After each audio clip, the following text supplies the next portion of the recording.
सबु बेले एंता कनालू साथी लो जीवन मोर बर्बाद करी देलू।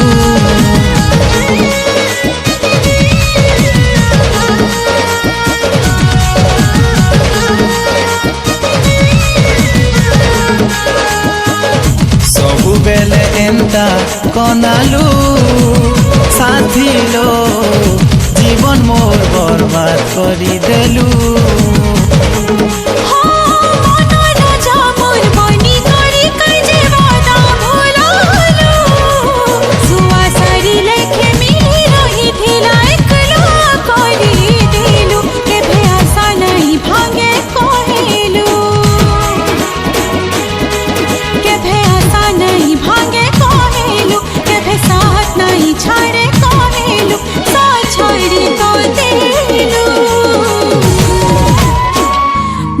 छाड़ी कैसु पाए